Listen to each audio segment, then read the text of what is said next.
In most countries, big announcements from leaders usually mean new highways, flashy cars, or billion-dollar projects funded by the West. But in Burkina Faso, President Ibrahim Traoré shocked the world with a different kind of revolution. He released 150 tons of live fish into the nation's rivers. Fish water wave. At first, it sounded strange. Why fish? Why now? But when you look deeper, you realize this is more than just a project. It's a message of independence, survival, and hope. Burkina Faso is a landlocked country. That means no ocean, no easy access to imported seafood. For years, people relied heavily on expensive imports from outside. Add droughts, shrinking rivers, and Western sanctions, and food security became a ticking time bomb. Fishermen complained of empty nets. Families struggled with protein shortages. Children grew up undernourished. And every solution offered from outside came with conditions, loans, contracts, and dependency. But Ibrahim Traoré saw things differently. Instead of waiting for aid, he created his own answer, Rebirth Waters. The idea was simple, yet powerful.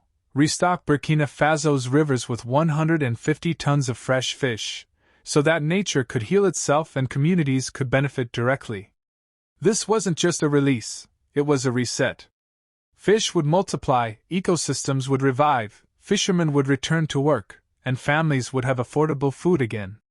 A cycle of life, created by willpower, not by Western contracts. But this act was bigger than food. It was about pride. It was about showing Africa, and the world, that solutions don't always come from the outside. They can be homegrown. Each fish symbolized resilience. Each net cast by fishermen meant independence. Each meal cooked from these rivers reminded people, we can stand on our own. This is why people call it a river miracle. Not because fish appeared, but because hope returned. Traoré didn't just release fish. He released a message. We will not beg. We will not depend. We will rebuild. For too long, Africa was told it couldn't feed itself, build its own roads, or power its own future. Yet here was a small, landlocked nation proving the opposite, with nothing more than rivers, workers, and the will to survive. Today, the rivers of Burkina Faso are alive again. Fishermen have work. Families have food.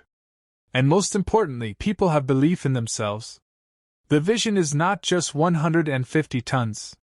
The vision is to restore entire ecosystems, create jobs, and make food security a reality without foreign aid. This is more than fish. This is leadership. This is independence. This is the story of a nation rising from its rivers. Globe showing Europe Africa sparkles. If you believe in Africa's power to stand tall, share this story.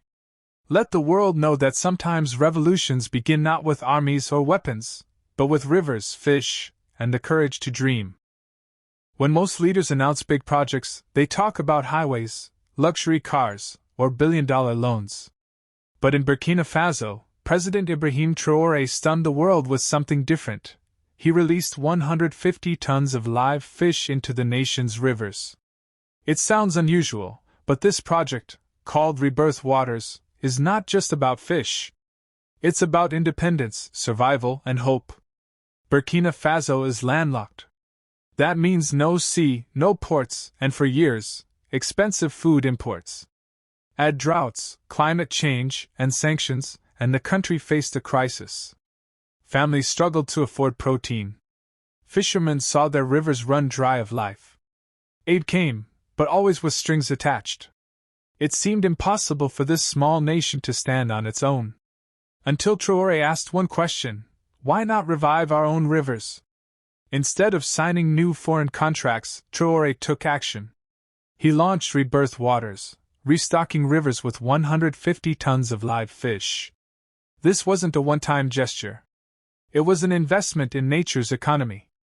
Fish would breed, rivers would come alive, and communities could fish again without relying on imports. To some, fish might seem small compared to oil or gold. But in Burkina Faso, fish means life. It means affordable meals for families. It means work for fishermen.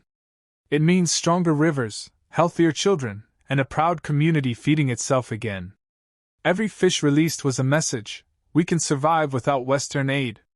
Traoré's act became more than food security, it became a symbol. For decades, Africa was told it cannot stand alone. But here was Burkina Faso saying, we will build, we will feed ourselves, and we will rise. This was not just an environmental project. It was political courage, wrapped in a basket of fish. The rivers are alive again. Fishermen are working. Families are eating better. And most importantly, hope has returned. The goal is bigger than 150 tons. The goal is sustainable food independence. If rivers thrive, if families thrive, then the nation thrives. And this is just the beginning. This is more than a fish story. This is a story of leadership, courage, and self-reliance.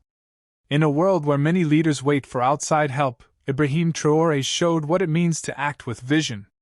Because sometimes revolutions don't begin with armies or money. They begin with rivers, fish, and the will to believe in your own people. Don't forget to like, comment, subscribe to support more stories of real change.